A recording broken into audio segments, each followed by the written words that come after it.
We're moving from the southeast in Alabama to the center of the country, under a half hour away from Kansas City in the state of Kansas. And we're also at the halfway mark of the season. Good evening, folks, and welcome to another live production for Season 4 of the Canadian E-Motorsports Network NASCAR Series on iRacing. It's the Holland Hurricanes 200 at Kansas Speedway, round 10 of 20. And now here we go, showing off our faces, of course. Welcome here to the commentary booth for the Canadian Motorsports Network. I'm Regan McCauley, your main play-by-play and broadcaster guy here from Charlottetown, Prince Howard Island. On the other side there, he's been there since the beginning, is Jordy Carraher, our color commentator. You can ignore that it says Alberta, because he's actually still over here in Charlottetown for a couple weeks of a visit, of course. But Jordy, going into the biggest recent headline thus far, just making sure I get my notes here, is, of course, last week's race, the Rampage Coffee Co.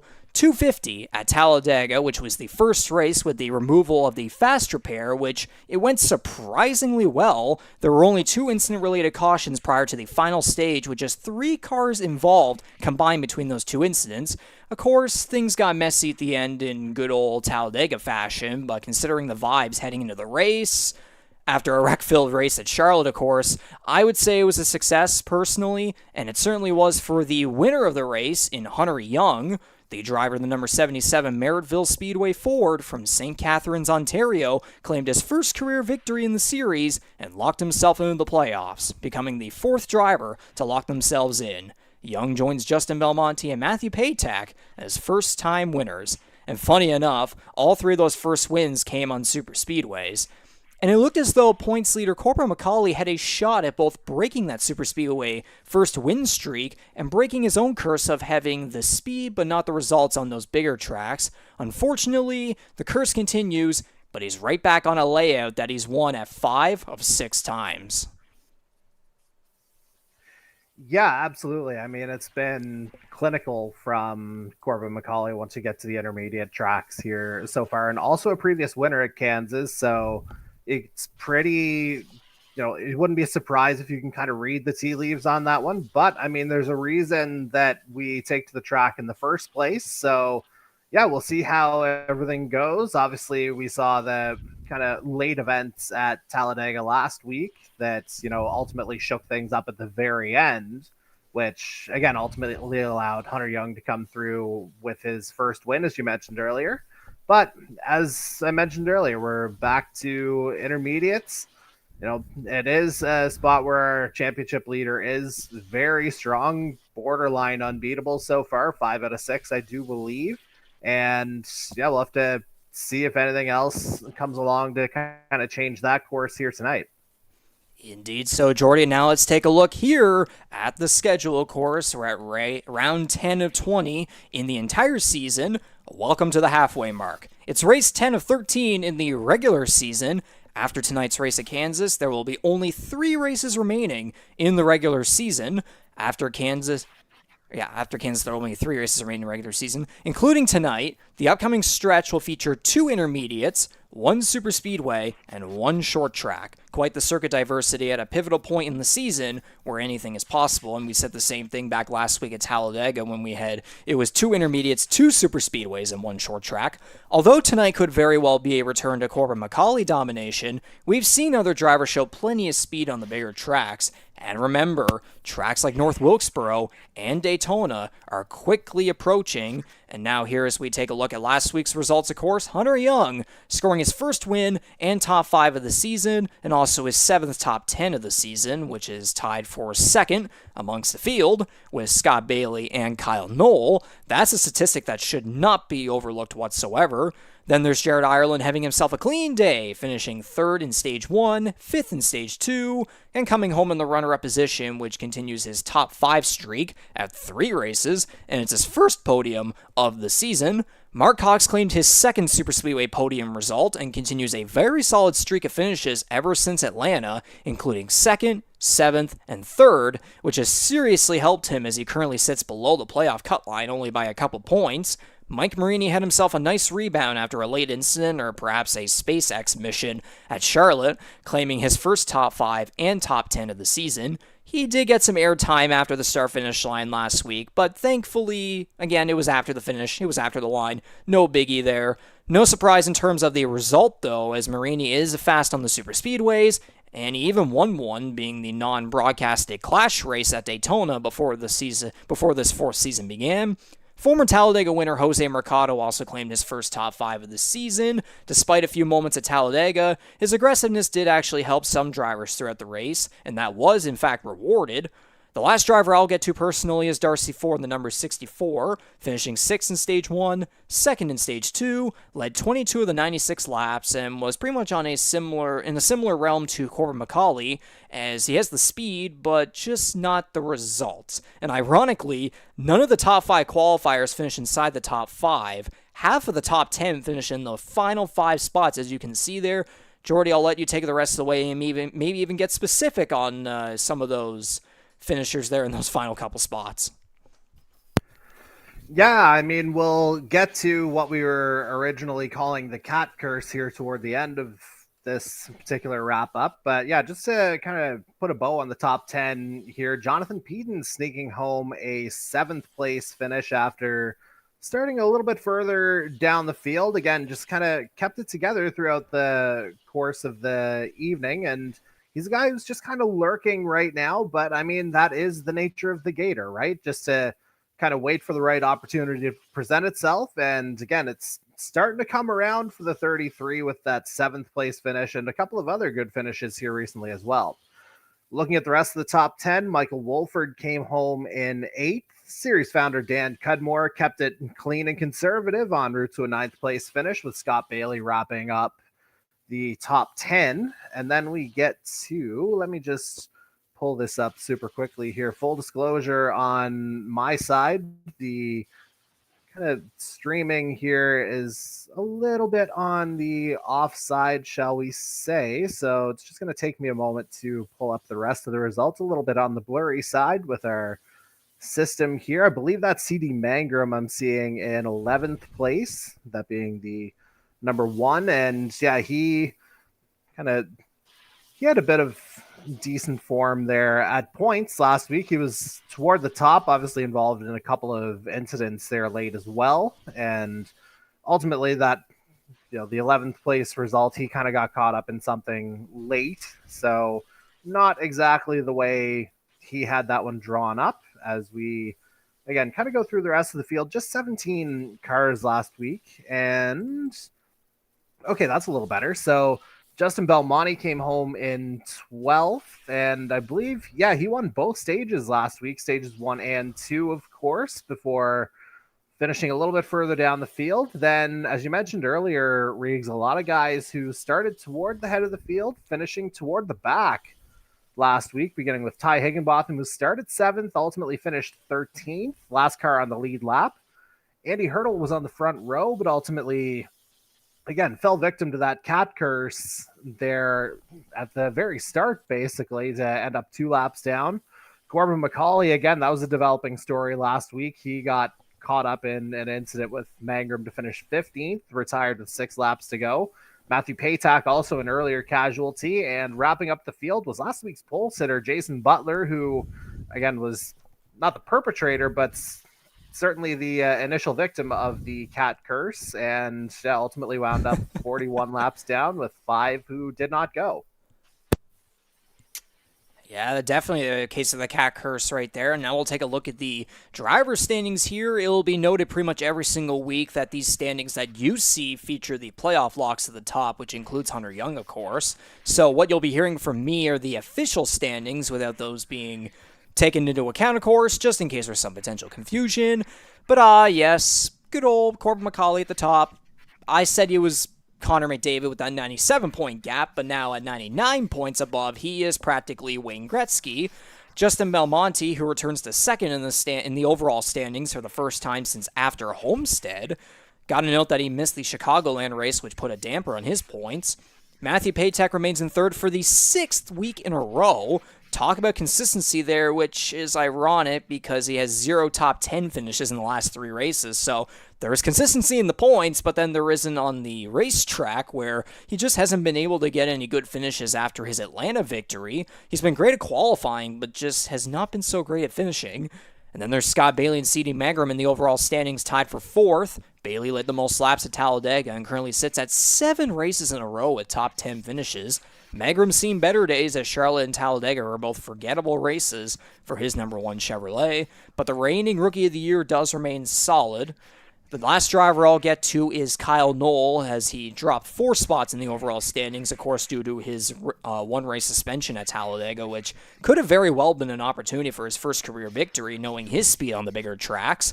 But, there's Kansas Speedway. He's also shown loads of speed on the intermediates, as we saw with tracks like Homestead, for example, where he ended up finishing 3rd there. So it's a track, it's very achievable for a guy like him. Jordy, I'll let you take it the rest of the way with some notable areas there.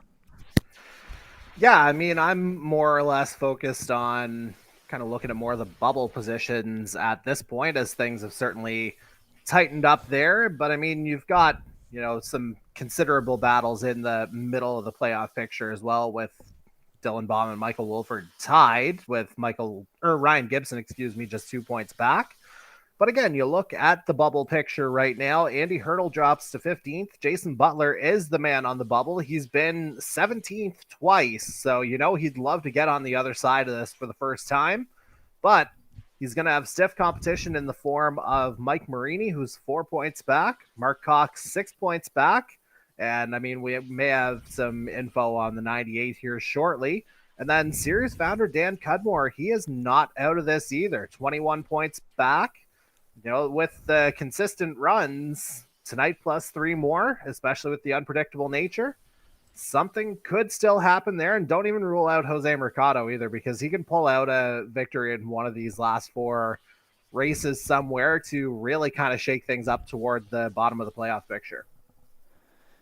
Indeed. Now we take a look at the Rookie of the Year standings just very quickly here, as qualifying has just came to a close here, and there are drivers at the top there that do not surprise me whatsoever, especially with the statistics that have recently been released after the first 9 rounds. Justin Belmonte returns to the top of the board for the rookie point standings, as once again Kyle Knoll's suspension did not help him whatsoever, and it keeps him down there in 2nd place. Jared Ireland remains in 3rd, while Dylan Baum now sits 99 points behind Belmonte.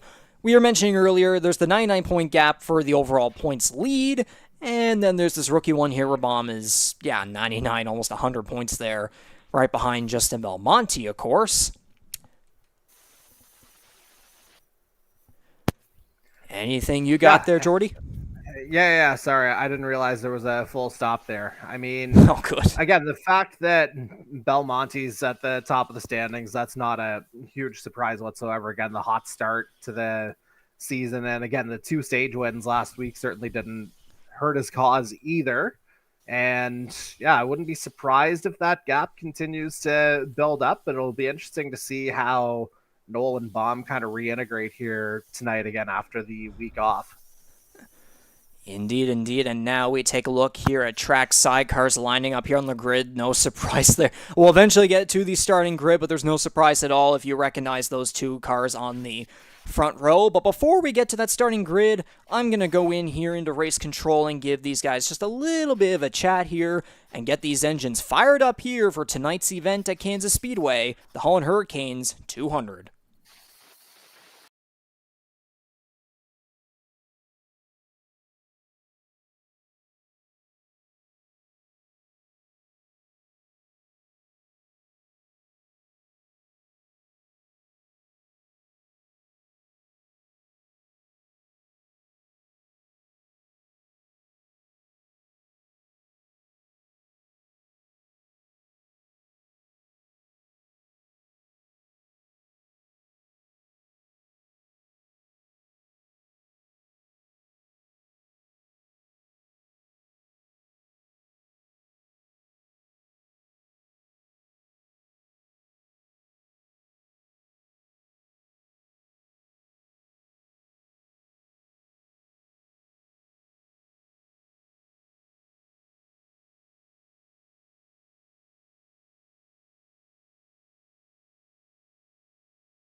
So there they go, the cars rolling off of the pit lane right there. So let's introduce our starting grid, beginning with the number 17 of Corbin MacAulay. No surprise there whatsoever to see him on the pole. And then you got the number 3 of Dylan Baum, who quite literally either qualifies in the top 2 or is all the way back there around 18th or below right there. So we'll move on here to the next row. You got in third place the number 1 of C.D. Magrum, the reigning Rookie of the Year.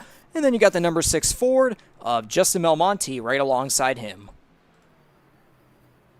And moving on to row 3, rounding out the top 5 is the number 97 Toyota of Ty Higginbotham. He will have early playoff qualifier Matthew Paytak and the number 21 Chevy for company on his outside.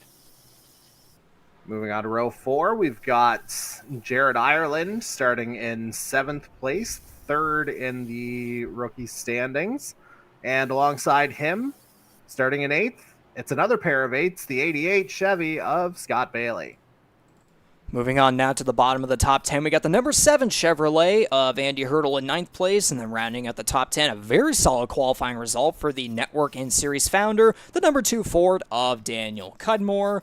And now just outside the top 10, we got the number 12 Toyota Mike Marini coming off a solid 5th place finish there at Talladega. And then you got the number 10 Chevrolet of Jason Butler, who will start in 12th. Looking ahead to row 7, we have the returning Kyle Knoll starting in 13th here tonight. He'll have Season 1 Earl Ross Cup champion Ryan Gibson for company there in the number 23 Chevy in 14th.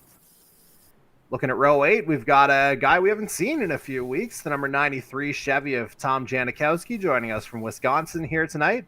He'll have Jose Mercado on his outside starting in 16th in the number 41 Ford. And then to quickly wrap this up, I said earlier Marini finished 5th. It was actually 4th at Talladega. But the number 64 Chevrolet at Darcy Ford 17th, the number 38 of Jonathan Peden there in 18th, and then rounding out the field will be the number 36 Chevrolet of Michael Wolfer there in 19th. And with that, we will send the field off to the green flag. Pace car rolls off. We're going to get underway here, round 10 of 20. It's the Holland Hurricanes 200 at Kansas Speedway. We are underway. And it'll be interesting to see how they get going here tonight, Riggs. We heard a bit of intel earlier in the week that was suggesting that Kansas and iRacing performs much differently than it did on the NASCAR heat side of things, where you can run multiple lines very comfortably, and you see a rather familiar face at the top of the board running the exact line he's looking for.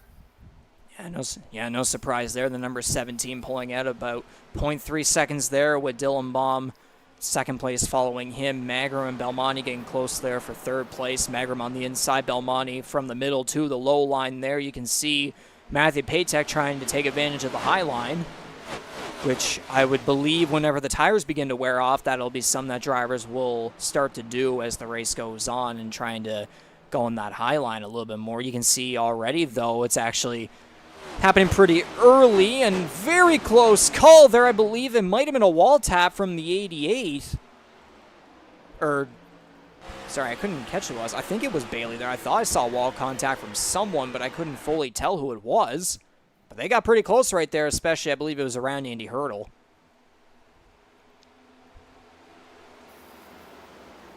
And if it is Bailey, that's definitely, him wanting to get up the field sooner rather than later. He's already picked up a couple of positions, moving up from 10th to 8th here.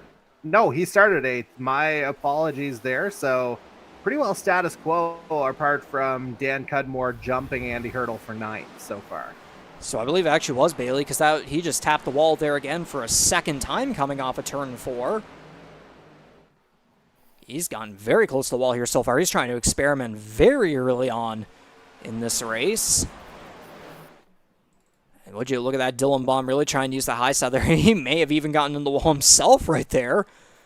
Justin Belmonte moves up to third place. Magrum falls back to fourth. And you got Ty Higginbotham and Jared Ireland battling side by side. Higginbotham is one of 2 cars that I know of for sure that are running different paint schemes for this week, and they're all about planes, where Higginbotham's got the U.S. Air Force going on his end.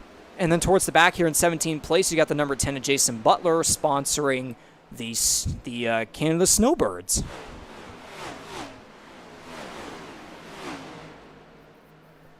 Indeed so, and I've actually got a little bit of backstory on some of the significance behind the number that he's running on the back of that car, Jason Butler, that 141554 that you might see if we ever get a rear look. Let me just pull up what he said, because I did ask him about this a couple hours ago.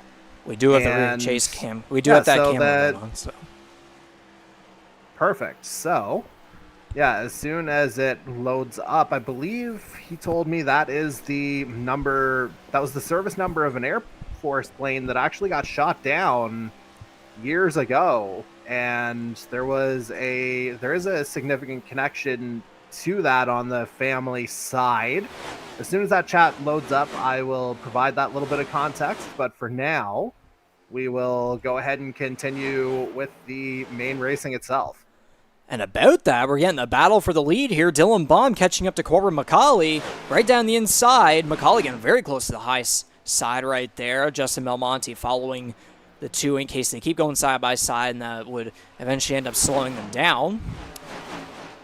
For some information here, again, it's lap 8 of 134. It's 130. We're back at 134 lap territory like we did on intermediates earlier on in the season. The stages go 40, 40, and 54.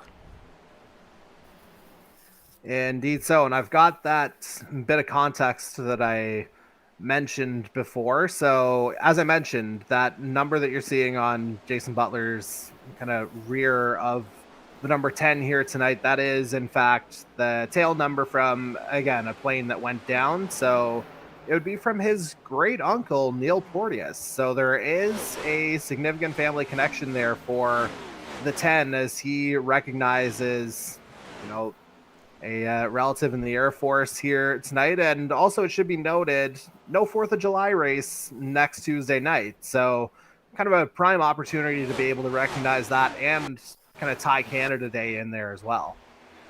Actually, while you were talking there was a bit of a close moment that happened here with Mike Marini sliding up in front of Hurdle into the wall.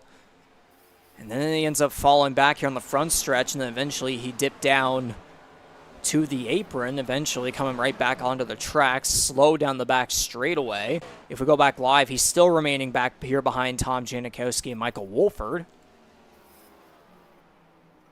Well, during the pre-race, you did mention that he got a little bit of airtime at the end. Certainly not looking for literal airtime once again, I don't think, especially not this early. Yeah, and could you imagine if someone like Higginbottom or Butler just happened to get airtime after what we just talked about? I mean, we probably shouldn't speak that into existence here if we're going to be real about it. Indeed, yeah. So there were some battles going on across the field there. Oh my, Jose Mercado and Darcy Ford may have gotten a little bit aggressive there too. Together, I couldn't get a good angle of what really went on right there, but Mercado hanging on over Ford here down through the tri-oval.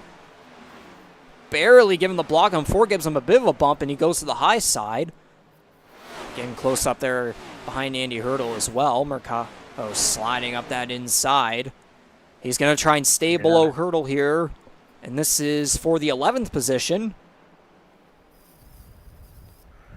Yeah, and I mean, I know we've talked a couple of times about, Jose Mercado's kind of aggression over the course of the season. And I mean, there are benefits and detriments to that. But again, after tonight, there's only 3 weeks left until we get to the playoffs. This has been a guy who's been in the playoff picture every single season since the beginning. And so he's got to fight here a little bit, does the 41.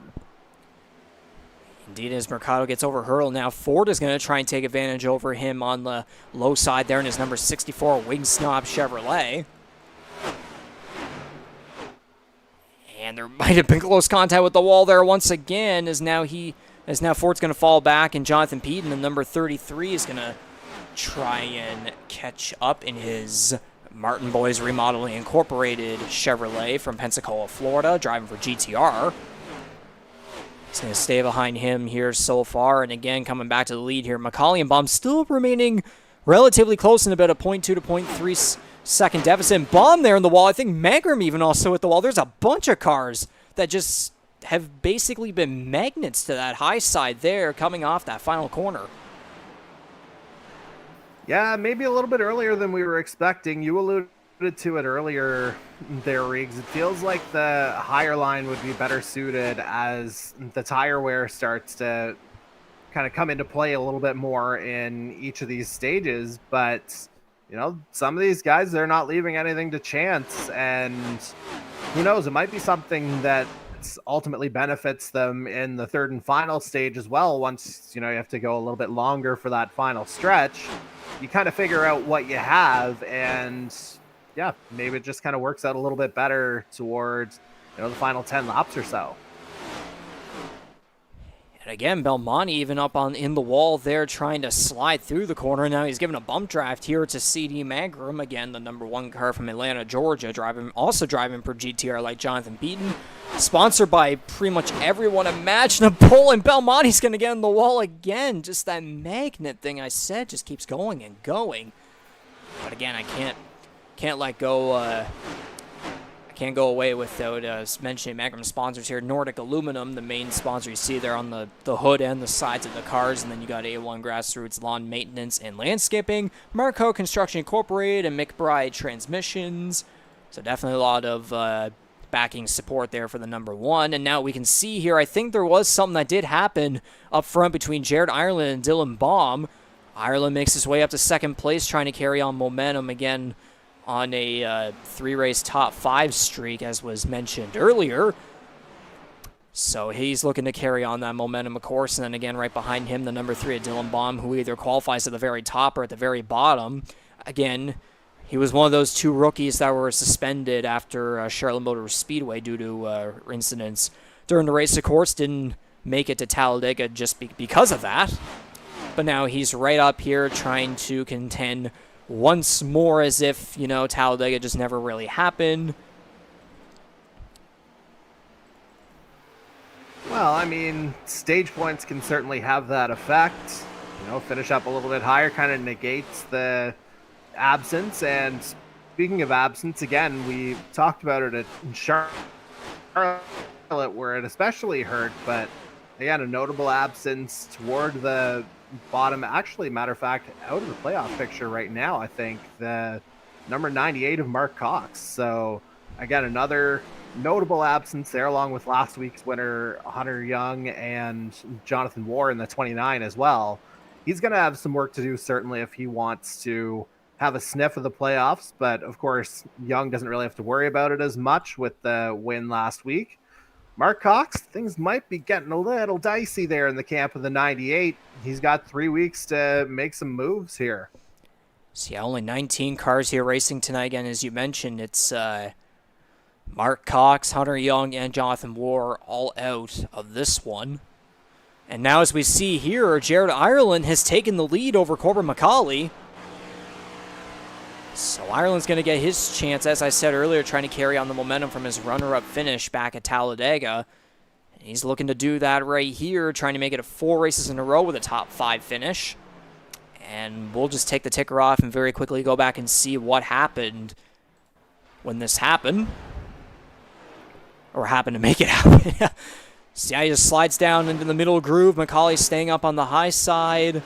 MacAulay actually got in the wall there, so that's another car up on the outside wall there. So just a lot of these guys really trying to put in a hardcore performance, even though, again, it's early on, and you got to remember the faster pair is no more. Again, from Talladega, starting at Talladega, no more of that. You can get one faster pair every race, but not anymore. So it just seems like some of these guys are just trying to be daredevils and really just give themselves quite the challenge. As you can see behind MacAulay coming to the pit road, the number 88 of Scott Bailey's going to go for a drift into the entrance there as Paytack and Jonathan Peaton also enter down pit road. You see back there Jose Mercado as well. And was that just an instinctive reaction, or were you thinking of something else there when Bailey went for that slide there, Jordy? No, that was absolutely watching that. I'm not gonna lie, and sincere apologies to Scotty. Again, it just looked a little bit weird to be seeing the kind of drifting that would normally be reserved for dirt tracks coming into pit lane.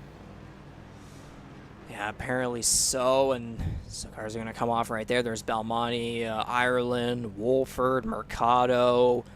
Again, Jonathan Peden. So Ryan Gibson's going to hold the lead right now with Kyle Knoll about just over 5 seconds behind him. Only 5 cars remaining on the lead lap, though, as this all rolls through.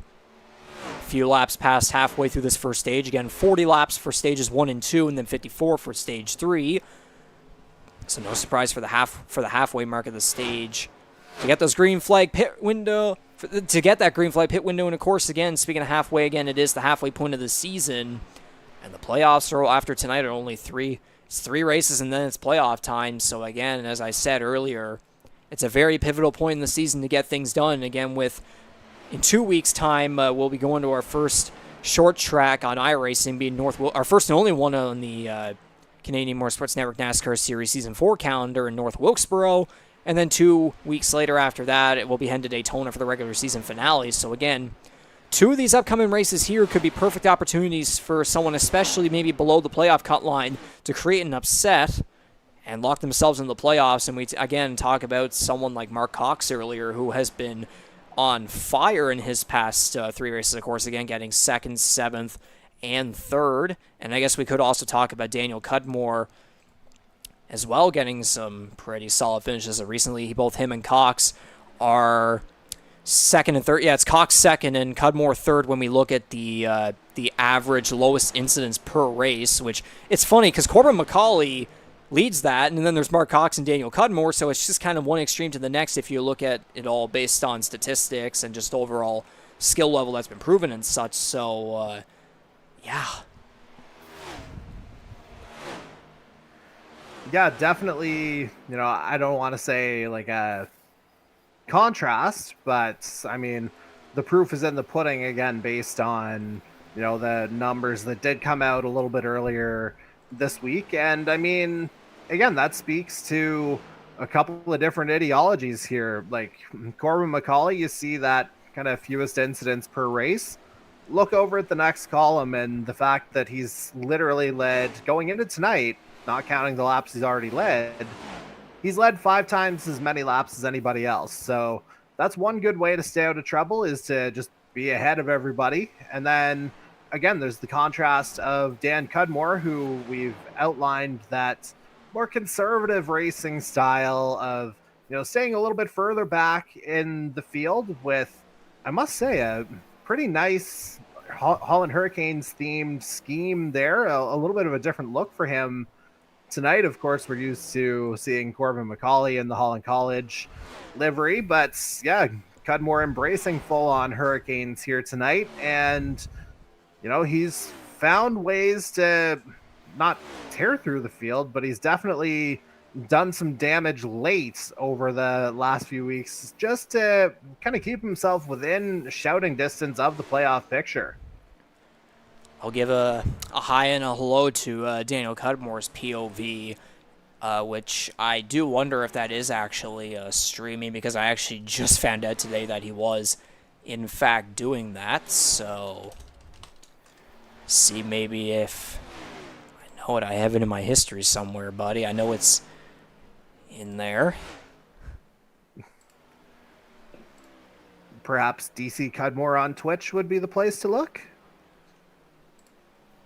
Oh, no, it's videos that come after. Maybe it is a thing on Twitch. I don't know, but Cudmore posts his POVs after every race. By the looks of it, I managed to find the Winston Racing Group channel there. So, and just a little bit of a fun fact that I did see there. So a hi and a hello there if that ends up ever popping out anywhere. But again, yeah, as you were mentioning there, of course, his number 2 Holland Hurricanes Ford. I mean, go figure that he has to have a car like that, of course. I mean, again, working there.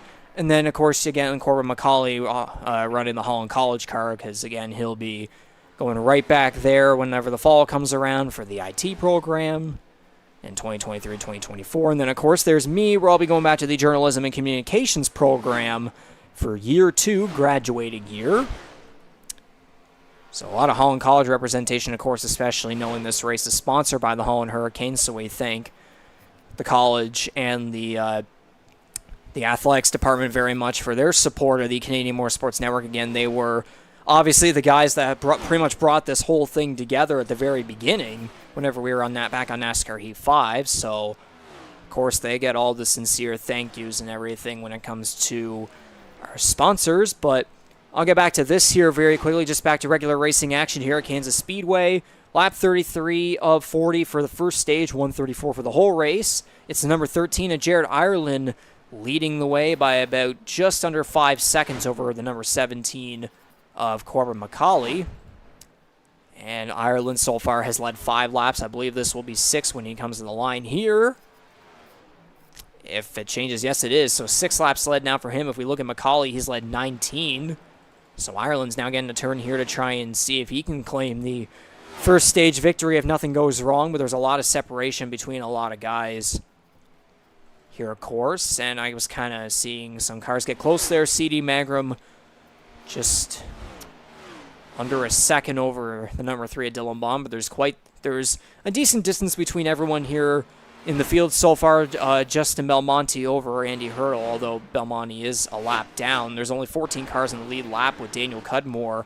Last one, the lead lap, is guys like Peden, Kyle Knoll, again, the other rookie that's back from suspension. It was him and Dylan Baum, of course. Then there's Tom Janikowski and his number 93 on a second, from Appleton, Wisconsin. It's not the Red Dead Redemption car on this one, if I can read it correctly. Is that Hams? Something like that? I was going to say, you can read it better than I can right now, so I am not much help to you, unfortunately, on this. I believe it's Hams or something like that. I can only imagine it probably food-related. But then again, Belmonte a lap down. Then there's Mike Marini, who's 2 laps down. Again, we saw earlier what happened with Mike Marini whenever he got into the wall there, and you can see he's going slow down the back straightaway. So I wonder if there was damage there, and he just didn't. Maybe it's optional repairs that he didn't want to bother with during the green flag pit window. So we'll have to see what happens when the first stage here comes to an end. Jared Ireland extending that lead over Corbin MacAulay now, just getting past Daniel Cudmore, who goes a lap down. So now it's only 13 cars in the lead lap with Jason Butler, the final car in the lead lap, and he's clearly about to get passed here by Ireland very soon. But we're coming to lap 38 of 40 for this first stage. 3 laps remaining. Any observations you've got here so far, Jordy? Yeah, so obviously we saw Ireland make the pass on track prior to pit stops, but I have to wonder if Ireland maybe opted for the potentially a 2-tire strategy here for the kind of final final component of stage 1 here. Just, I'm a little bit surprised seeing that gap being what it is. And I mean, the 13 looks like it's running absolutely on rails here, as we've seen the white flag here for stage 1, or I think that might be next time around. That might be me doing bad math. But yeah, I mean, I guess that just shows the speed of Jared Ireland overall. The fact that I cannot tell the difference right now, depending on which lap it is. He is just a speeding bullet out there. Indeed. He's got something working. Indeed he is, and yes, it is indeed the white flag this time right here. So final lap of the first of the 3 stages here in tonight's Holland Hurricanes 200. It's now 12 cars on the lead lap, as Jason Butler, of course, fell a lap down. You can see him there in the background. So the final car on the lead lap is the number 7 of Andy Hurdle. So coming down the back straightaway for the final time in this stage, the number 13, let's see here. Yes, we'll just say the number 13 Boot Hill Chevrolet from, how would you say that? Eudora, Kansas, I believe it is. But there it is. Ireland's going to cross the line. He will claim the first stage victory over Corbin MacAulay, who's going to take it home in second. You can see some right side damage there from the wall. Scott Bailey's going to take third. C.D. Magram will get fourth. Matthew Patek will get fifth. Ty Higginbottom sixth. Dylan Baum seventh. Michael Wolfer will take eighth. Darcy Ford, by the looks of it, will take ninth. And I think Jose Mercado may have just passed Ryan Gibson there to steal 10th place and get that final extra stage point. And there's the caution. So I think we'll definitely have to take the ticker off and see if he indeed did just that. And we'll see here Gibson sliding up right there, and that gives a perfect opportunity for Mercado to take advantage.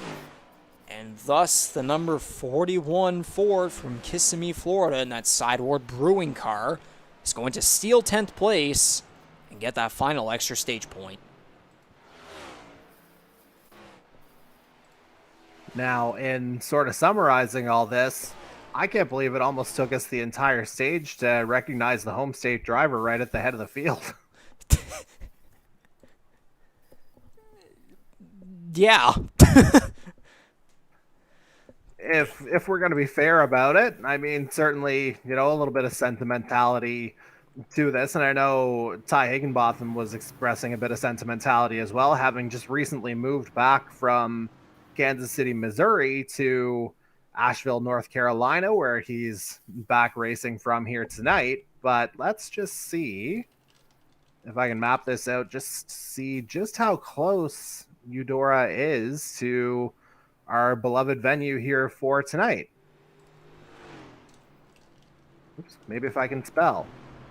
So real-time Google mapping happening, and yeah, it's literally a half-hour drive, if that.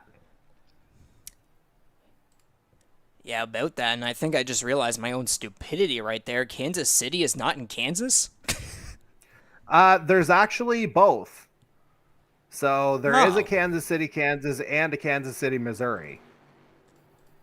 Both do exist, so you're not stupid. But why? I guess the counter would be why not? But I don't have a good answer for you. I don't think there is any good answer there, but I guess basically that, to say the very least, I'm just looking to see if it's, well, you'd have to think it's right on the state border. And yeah, just looking at some dotted lines here. Yeah, Kansas City basically split right in half.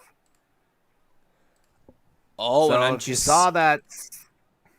Or no, you keep going there. Finish that off. Finish that off.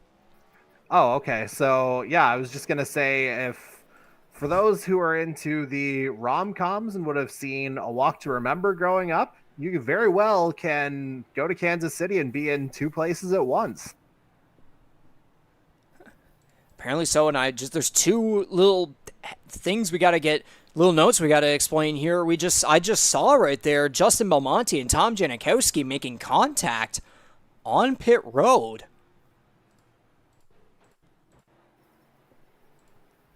So they're coming down. Janikowski is in front of Belmonte. Belmonte dives to the inside there. I don't know if I would say dives, and then Janikowski tries to make a left there, and he just gets right into the side of Belmonte, so awkward, bad timing, wrong spot, wrong time, whatever way you want to put it, that's not ideal. And we'll even check on the replay here too with the number 17 of Corbin MacAulay. He just said here in the chat, 2 minutes of repairs. And that might explain why, he didn't really put up much of a challenge to Jared Yeah, I am on. So, yeah, I was saying might explain why he didn't put up much of a challenge to Jared Ireland after the pit stops there as well. Maybe he just simply couldn't. No, not at all. And thus, with that, MacAulay drops back to 8th. Jonathan Peden, the final car on the lead lap, is Justin Belmonte. Kyle Nolan, Tom Janikowski are all one lap down. Mike Marini looks as though he's actually, you can't see him. He's apparently out of this race. He's now 5 laps down, so I would assume that the damage he must have gained from earlier, that little wall, I wouldn't say little, but that wall hit that he took off of turn 4 close to Andy Hurdle, I believe it was him. Again, we saw how slow he was whenever that green flag pit window was going through. And so it looks as though Mike Marini coming off a 4th. DQ. Or actually, no. I'm actually getting word from Jason Butler. He got disqualified. Okay, that certainly shakes things up a little bit. And again, he's the guy who was just outside the playoff picture. I believe he came in 17th, if I'm not mistaken, coming into tonight. I'll just pull it back up here. I'm pretty sure that's where he was, just 4 points back. And yeah, that's exactly where he was. And yeah, that definitely, it's going to eliminate some point scoring opportunities, to say the very least.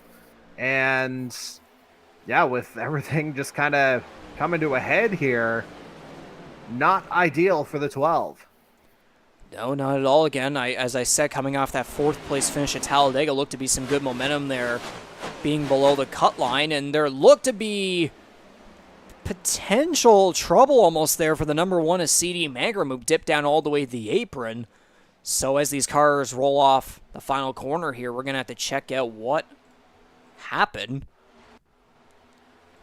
And that was a little too early. Okay, yeah, he just got loose off the corner. I think Belmonte might have also had a similar situation there. So let's see. He goes up and then just, yeah, about loses it there. I think Belmonte had it a little bit less harsh, a little bit less intense on his end.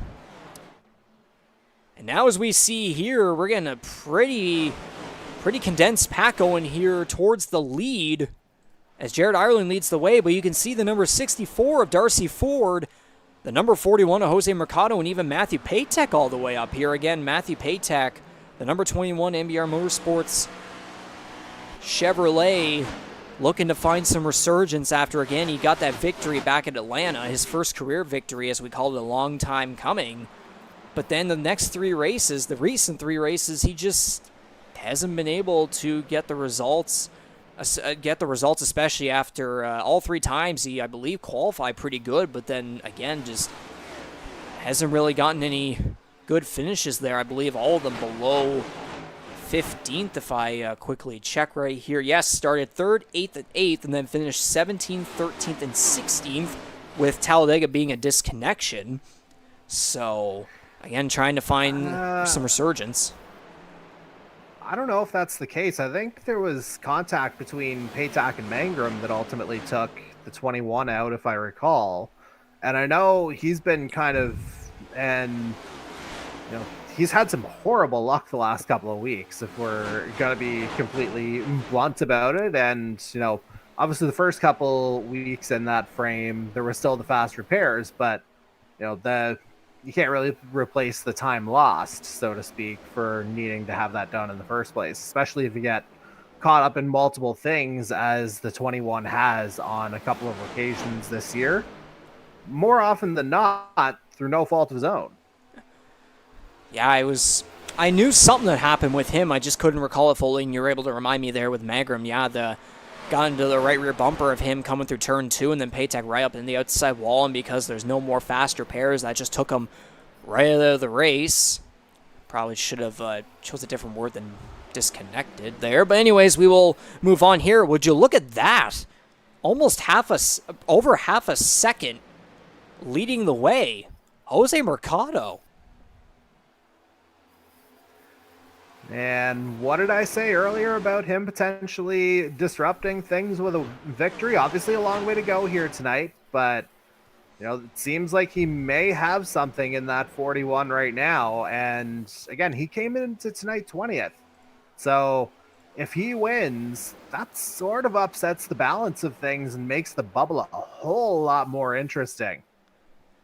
For sure, especially considering Mike Marini's DQ, and then guys like, again, Daniel Cudmore trying to make his way up, trying to go off of points, or maybe even pull off an upset victory either in North Wilkesboro at Daytona, and then also as well Mark Cox, who didn't make it here tonight. And then we'll also talk about a guy like Jonathan Moore, of course. Again, Hunter Young we don't have to worry about because he's already locked himself in the playoffs, of course, but Mercado leading the way. CD Magra moves his way up to 2nd, Corbin MacAulay up to 3rd after restarting somewhere there near the bottom of the top 10. I don't recall the for sure number there.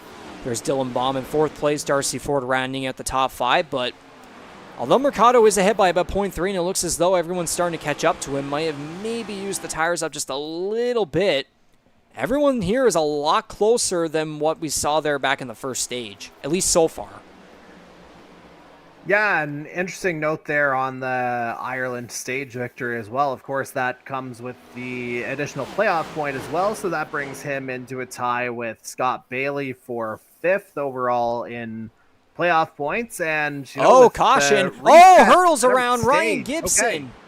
Yeah, sorry to interrupt there, but Andy Hurdle and Ryan Gibson both around in the tri-oval at the start-finish line. And again, Gibson, a previous winner here at Kansas, won the race back in 2020. And then there's Andy Hurdle getting caught up in that one, so we're going to have to see what happened here. I want to make sure I don't go too far back there, so we'll try to get a further back angle to get a better idea of what went on here. So we can see him heading down the back straightaway. Hurdle in that middle group, Gibson up high. I wonder if Hurdle may have maybe come up on this one. Indeed he did. Not clear. He goes up. Ryan to Gibson. They both go sliding along the outside wall to the tri-oval. Not ideal. Yeah, forget any references to the yellow brick road here for either of those drivers tonight. It looks like it's just a white safer barrier that's going to determine their fate here, at least for the time being.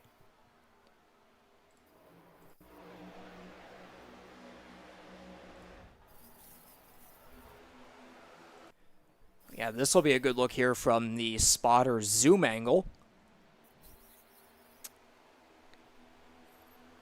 And yeah, I mean, Gibson did kind of go down by the Tatis bit, but there was obviously a lot more of the number 7 Duralton Venture car there. I believe that's how you say it there. Also got Duracell in the back there. But yeah, the 7 came up way more than the 23 came down, so just unfortunate circumstances for those two. And again, a guy like, again, Ryan Gibson's won here before. Andy Hurdle's still in his first campaign ever of iRacing next-gen action. So, again, based on these two different circumstances, the two drivers' different circumstances in this first season of iRacing for the Canadian E-Motorsports Network NASCAR Series, again, just not ideal for either driver. Yeah, and I know we didn't get into it in the pre-race, but Ryan Gibson was going to be one of the guys that I was looking at picking as a potential winner here tonight, not just because of that previous win, but because of some fine form on intermediate circuits recently. Last 3 inners have been 5, 6, and 5. The order I can't necessarily remember, but those were the finishes. But yeah, ultimately, this brings out the first, in-race caution of the evening, and certainly not the way that either one of Andy Hurdle or Ryan Gibson would have wanted it to go. Hurdle especially having dropped down to 15th in the standings there last week, so his seat in the playoffs is getting just a little bit hotter, although he does have a 14-point gap on Jason Butler coming into tonight. But yeah, definitely not what either driver was looking for, and you'll have to see what ultimately comes of it, whether that's going to spell the end of the night for both drivers. Of course, this is where the lack of a fast repair comes into play, and I think, are you showing them both on track, or am I looking for somebody else? No, you are correct. The first time around, Gibson and Hurdle both went on to pit road to get their repairs done, I would assume, and both guys coming out pit road. And I even noticed there, too, the number 17 coming down pit road for what would it be, a second or a third time now? Because he was in here before just now, and now he's coming in here once again. So is it a repair case? Because, again, he did mention the 2 minutes of repairs, so whatever it is, again, it's basically those two same words, not ideal. Even though, I mean, yes, he does have that giant point lead, but it pretty much, he's still, trying to keep up his momentum. Again, 5 of 6, 5 of these 6 intermediate races so far, he's won. He could very well have went 6 of 6, 6 for 6 at Auto Club, but of course, Justin Belmonte beating him there. And again, too, coming off at Talladega, where he was in second place and he was in the run to finally break that curse of, having the pace on super speedways, just not having the results. And then, of course, a bit of a kerfuffle there with CD Magram just not doing him any favors there. So again, too, yes, he's got that giant points lead, but he still wants to be able to have as many playoff points and just have enough momentum heading into the playoffs by carrying on some more wins so that he can keep up that consistency, especially whenever we're getting to a pivotal point in the season. I'll tell you what it is doing right now is making things very, very interesting here with, again, our championship leader. Essentially, I don't want to label him as a non-factor because he led so much of the kind of early part of the race. But right now, with, again, the multiple repairs, he's just not the guy in position right now. So he'll definitely have to do some fighting as the evening progresses here. And, he's going to be around drivers who have seen his dominance on intermediates here, and we'll see what happens as we go green again. We go back to green here with Jose Mercado leading the way, getting a good jump there on the inside in front of Jared Ireland, and then CD Magrum in third. There's Ty Higginbottom in fourth, Matthew Patek in fifth. So that'll be 21 laps to go in the second stage. So again, 40, 40, 54, so lap 80 will be the final lap, and there's some close moments there as MacAulay was making his way up through the field on that restart. Jonathan Peden there, believe something may have happened close to him as he's going to slide up, just almost did, along the side of Darcy Ford. And they're going to keep going side by side like nothing happened there. Jose Mercado and Jared Ireland going at it side by side through turns 1 and 2 down the back straightaway. Ireland using the high side, Mercado on the low side. Higginbottom making his way up to third, Scott Bailey up to fourth, Magrum falling back to fifth. And there's a couple different battles here going all over the place, but this one for the lead here in particular is the one to keep an eye on. But now Mercado's going to actually fall back, as I believe that's not ideal to get there on the bottom right damn Windows notifications. But Scott Bailey going to move his way up to second as Mercado's going to fall back now and be in a battle here for third with Ty Higginbottom. Dylan Baum now making his way up there as well in his number 3 SimLeague Pro.com Toyota. But Ireland right back to the lead here as per usual. Yeah, of course, the home state driver here, again, just half an hour away from the Speedway in real life, is Jared Ireland. But again, in Mercado's case, that might be a rare display of conservatism from the 41, because you have to look at when that caution came out. It's just kind of right before the halfway point of stage 2, which is kind of, well, the halfway point or just a little bit after is when we were seeing, some of those kind of stage 1 pit stops under green. So we'll have to see if some guys are going to try and stretch it out here a little bit. I know a few guys definitely did come in on that last caution, but yeah, it'll be interesting to kind of get more of a sense of, car performance, tire performance, whatever you want to call it here as the stage progresses, and who's going to be able to hold on. Very close racing there from about fourth backwards as Jonathan Peden actually makes his way up to fourth there in his number 33 Chevrolet. Ty Higginbottom and Jose Mercado battling side by side there. And now as this racing continues on, Jordy, we're usually supposed to make our 3 picks, each of us, before the race. We didn't have time, but now might as well just do it right now and see if the commentator's jinx ends up happening, because honestly, why not? I'm usually the one that makes my first 3 picks. I'm going to let you go and make the 3 picks first. Oh, man. So I already mentioned one of them, who, of course, got wrapped up in the caution. So kind of the preemptive broadcaster's jinx there on Ryan Gibson. Oh, never mind. Trouble. I'm actually very thankful for that, because I was going to be thinking of 2 names on the fly. Andy Hurdle and Kyle Knoll go around on the back straightaway. That's 2 incidents now for the number 7 of Andy Hurdle. But the number 15 Storm Surge eSports Toyota of Kyle Knoll making his return after being suspended for Talladega last week. he's going to go around. And the caution's out here with under 15 laps to go in the second stage. So we'll go ahead and go back here and see what happened. So again, yeah, there were 3 wide. Magrum was there in the middle, but he was able to get away as Daniel Cudmore was on the bottom, 3 wide. And yeah, Noel just not clear on that one. The last time around, Hurdle wasn't clear, but this time around, he gets the Ryan Gibson treatment. And Kyle Noel goes around, not clear.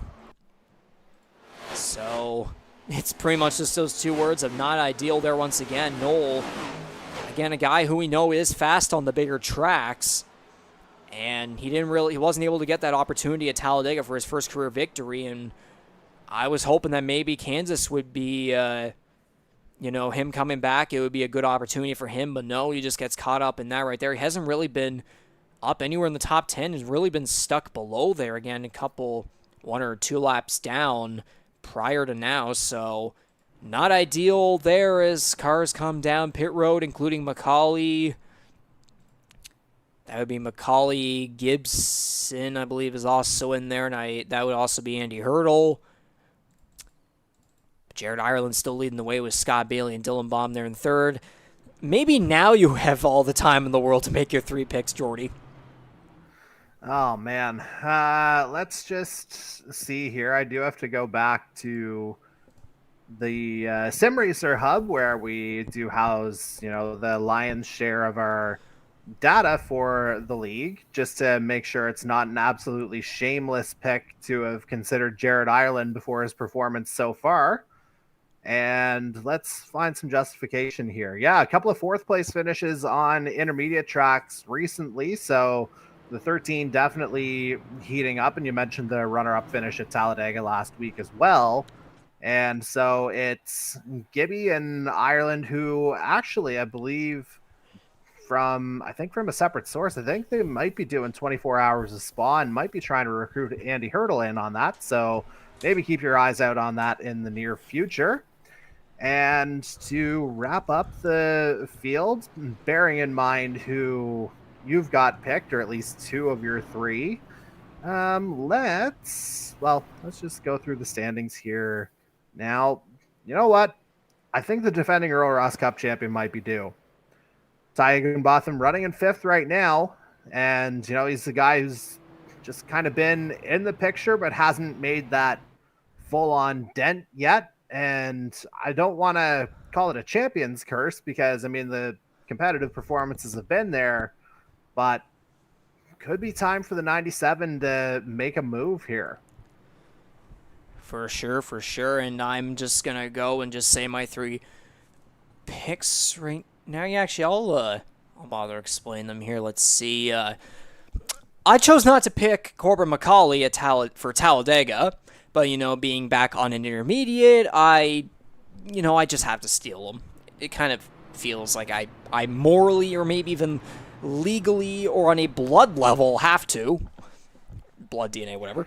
And full disclosure to the field, I knew of these picks beforehand, so I decided to not, block them. You could have very well stolen him from me, and it would have been just fine. It would have been rather funny. But anyways, MacAulay, of course, previous winner at Kansas, won the race back in 2021. So,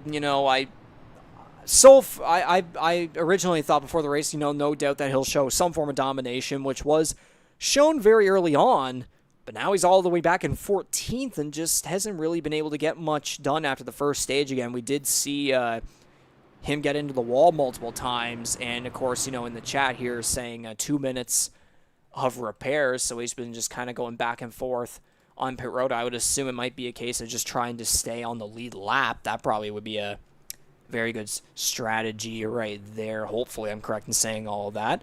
And then at number 2, I have Scott Bailey, who finished 5th here in 2020 and 4th in 2021.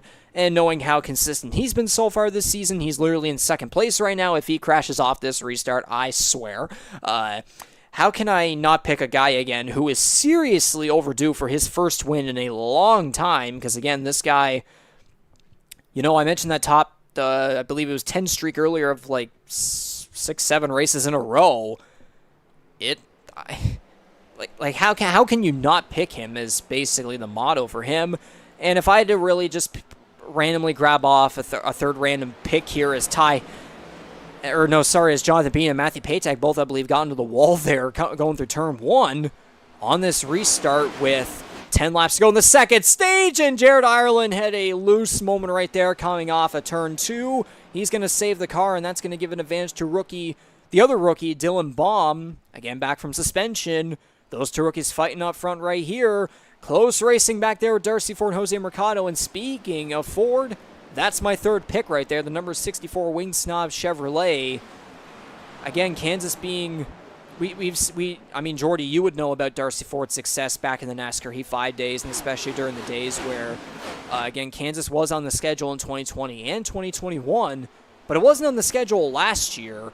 So, again, this is my first time experiencing Kansas in some capacity as we are 4 wide going through turns 3 and 4. MacAulay with quite possibly the move of the race right there. Again, remember, it was, 4 or 5 wide back at Las Vegas. And that move ended up eventually leading him to the victory. I believe that was his first win of the season as well. Again, it was the race after Auto Club where he lost to Justin Belmonte, of course. But again, yeah, Darcy Ford is that third pick. And again, I'll go back to what I was saying there, Jordy. You've experienced Kansas. I haven't yet, and now I just am right here. So tell us again what it was like during those 2 years when I wasn't here. Another caller goes in the wall for crying out loud, and they're really trying to wreck us. I'm trying to transfer the talk over to you. Oh my goodness. Jordy, back on NASCAR Heat 5 during those 2 years when I wasn't there. What was Kansas like? And again, how do you think it's been so far in this transition to iRacing? Please field, don't wreck. Yeah, so definitely a little bit more of a wide open field, to say the very least here, just based on the moves that we've just seen in the last minute or so. The fact that, there's multiple areas to kind of drive and be successful here. You see a number of guys taking the apron route or actually going below that white line coming through, I believe, the start finish straight. Yeah, it wouldn't be on pit lane, of course. Yeah, so it's definitely been more exciting than I recall the first couple seasons. Ryan Gibson, he kind of drove away with it, if I recall, in season 1 on his way to his Earl Ross Cup championship. And then, yeah, season 2, you mentioned Corbin MacAulay picking up that win. I believe it was a case of that happening about 1 week too late for him, as I believe he got eliminated from the playoff picture by Jose Mercado the previous week at Talladega, if memory serves. So, again, a little bit of a case of too little too late there for the 17 as I go and pull up those standings. And no, that's Richmond. My apologies on that. So, yeah, Kansas was early in the season there. So that was round 4. And, yeah, it'd be, if I recall correctly, similar kind of vibe there, but again, ultimately it got the 17 into the playoffs. Not nearly as much pressure at that point with it being so early in the season compared to tonight, where we're getting close to the end of the regular season. But iRacing, it's definitely provided a different vibe in terms of this particular track, and I, for one, am all for it. Good to hear. Thank you for your insight right there. Back to the racing action, of course. Here we got 3 laps to go in this second stage. Corbin MacAulay making his way all the way up to third, especially, gaining that momentum off of that 4 wide move we saw there going through turns 3 and 4, which it's amazing how they did not wreck there. You would think back at Talladega that would have most certainly been a giant pile up. But MacAulay really catching up to the 2 leaders here. Again, rookies in Jared Ireland and Dylan Baum, who have been going out of here for first, but MacAulay is making his way towards them. He might try to steal this away from them here with 2 laps to go. In the second stage, Dylan Baum dives down to the inside. Ireland kind of going middle to high. MacAulay staying in that middle groove.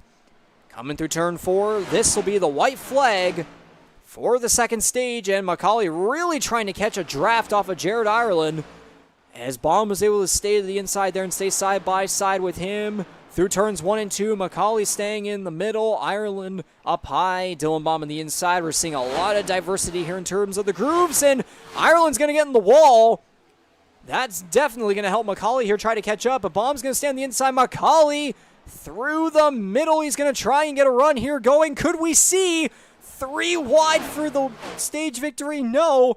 To the line, it's going to be Ireland getting the job done in the second stage. Barely over Dylan Baum. Corbin MacAulay will take third right behind him. Whoa, Dylan Baum having a bit of a moment there along the apron. But how about that for that stage win? Finish. What a hell of a performance from each of those 3 drivers really on the last couple laps. And just, Herculean effort from Corbin MacAulay to get back up the field the way he did, down as low as 15th at one point, and to the point where in post I would like to find the section where I mentioned that he was a bit of a non-factor and just completely strike that from the records, because he just sliced and diced his way through the field. But again, Jared Ireland just barely hanging on, and quite literally hanging on. You mentioned him getting into the wall coming through, I believe it was turns 1 and 2 on that final lap. And it felt like Baum might have a line there at the very end. I wouldn't be surprised if there was a bit of contact there, maybe a little bit more space than I thought. But then MacAulay has a thought of threading the needle. But then, you see Ireland just powering off of that top line and just getting that front bumper in front of Baum as they hit the line. Great racing from those 3. Indeed, indeed. And we're going to try and get a slow motion angle of these cars coming through here. Coming off that final corner, I'm going to see if I can maybe pause it at the exact time that they cross the line. And here they come to the line. Let's see. That's probably the closest I can possibly get. Yeah, that's as good as you're going to get it. Yeah, there we go. There you go. There's your pause moment. Yeah, just that's all it takes. You just need that little bit out in front. And again, that's a double for Jared Ireland. And importantly, another playoff points. That puts him up to 4 for the season now, doubling his output here to this point. And that puts him in solo 5th now in terms of playoff points, which, of course, as mentioned earlier, with the reset in each round, every one of those points is going to count. Indeed. Now we're just going to quickly keep the ticker off and get a bit of a replay to see every car here on pit road, to see all their decisions here, of course, heading into the third and final stage. Looks like most drivers, except maybe Ireland and Bailey, they're going for 4 tires. There might have been a few 2-tire calls there. MacAulay's still coming off the pit lane first. You can still kind of see some right side. Would mangling be the right term? Mangling be the term? I don't know if I would say damage specifically, but Corbin MacAulay right back to the lead here with Dylan Baum 2nd, Scott Bailey 3rd, Belmonte 4th, Magrum 5th, who's that other? Jared Ireland all the way back here in 16th. Yeah, I have to wonder if maybe that last tap, I wonder if that did trigger some repairs that needed to happen. Well, I mean, you can see here he comes off the pit lane 2nd, but then just slows. 13 speeding. I was going to say. Okay, no, I got it. No, I just got word it was a speeding penalty. Okay, so we just saw Corbin MacAulay slice through the field in the second part of that second stage. Now Jared Ireland's going to have to do the same here unless competition cautions happen to come out and, ultimately help him work his way back up the field. Indeed so. So I would assume the pace car lights are going to come off here. And yes, everyone will go double file here as we will get the third and final stage underway. So according to my math, I believe it's going to be it'll be 49 laps of racing to the finish here at Kansas Speedway for the Holland Hurricanes 200.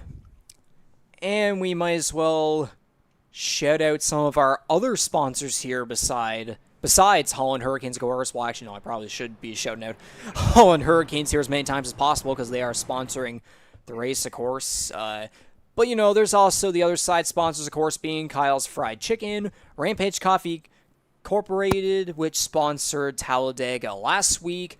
We got Wing Snob and GTR. And again, looking at the schedule for the rest of the season, Wing Snob will return at Texas Motor Speedway on July 18th. Rampage Coffee Co. will return for the second Talladega race in the playoffs. And then other than that, it's just a bunch of race names where it's pretty much like it'll be like the Richmond 150, Kansas 200. Of course, the next race in North Wilkesboro is, go figure, the NASCAR Throwback 150. But we'd like to thank TrackCams22.com for providing these custom cameras that help emphasize and enhance these professional broadcasts here on the iRacing service. So it's time for the TrackCams22.com. Crank it up.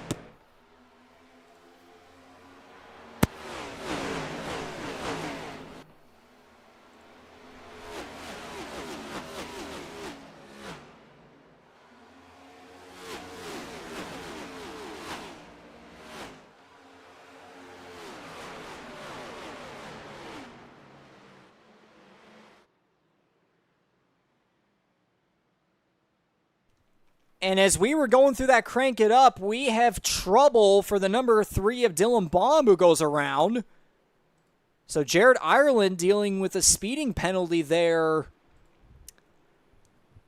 at the stage break on pit road there.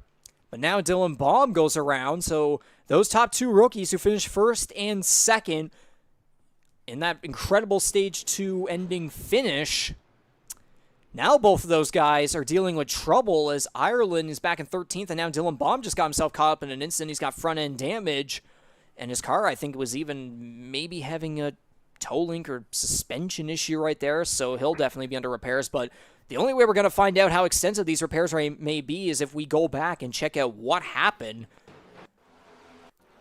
And, okay, yeah, from what I can tell right off the bat, something happened with Justin Belmonte. So Belmonte's down low there on the backstretch. Oh, okay, right into the left rear quarter panel, and then he gets right in there again, and he spins him right around. Oh, Paytech and Butler getting into him. Cudmore also getting collected in that one. But those 3 cars do keep it straight.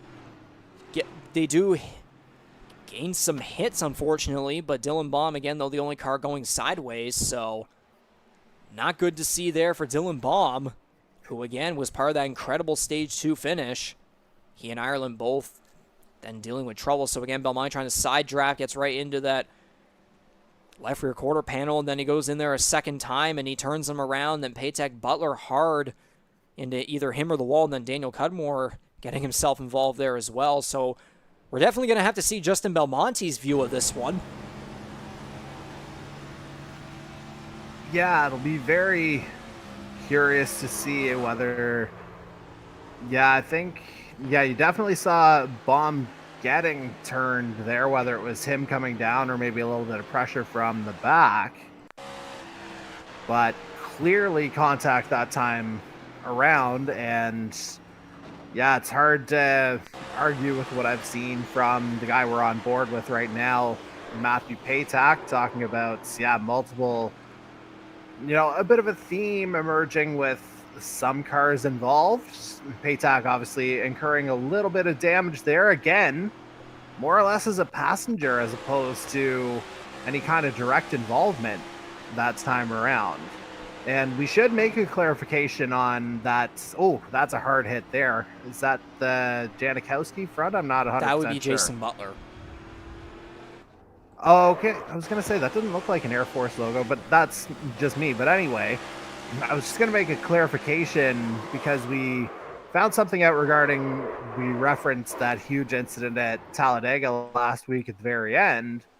It sounded like, based on going back through the telemetry, that it was just netcode as much as anything else. So not really any fault ascribed for that one in particular, but here, very different story.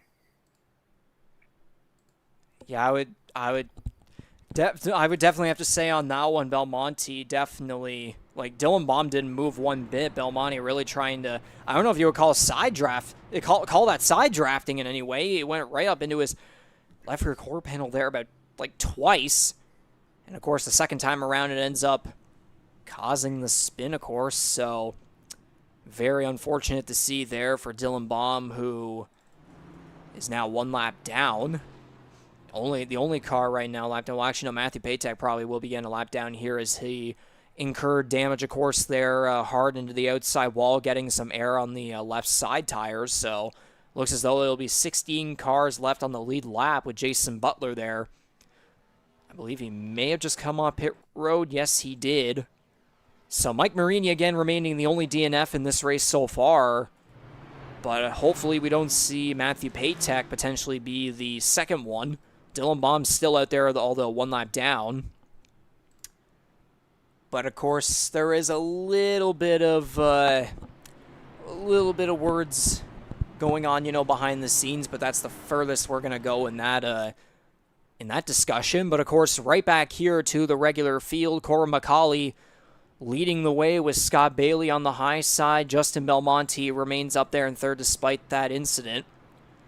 C.D. Magerman fourth. Ryan Gibson's number 23 MBR Motorsports Camaro there in fifth. Defending Earl Ross Cup champion Ty Higginbottom sixth. Darcy Ford there in seventh. Pete in eighth. Mercado and Ireland are going to round out the top 10. Jared Ireland still up there. So to get back underway with this third and final stage, of course, we're going to try to crank it up just one more time, and hopefully this time around the field won't go tearing apart. So TrackHams22.com, crank it up. We'll try again for a second time.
So once again, TrackCams22.com, we thank you very much for providing these custom cameras that really help to enhance and emphasize these professional broadcasts here for the Canadian eMotorsports Network, especially for the NASCAR Series here in our first season on the iRacing service here in Season 4. So thank you very much to you guys, of course, and of course our other sponsors that help support us and help us continue doing these things every Tuesday night. Well, not next Tuesday night, but every Tuesday night. We'll just keep it that way anyways. And as we're back here, of course, to racing action as we are now on lap 98 of 134. Corbin MacAulay leading the way over Scott Bailey as the crank it up was coming to an end there. We saw Bailey diving to the inside there, trying to make a battle for the lead happen there.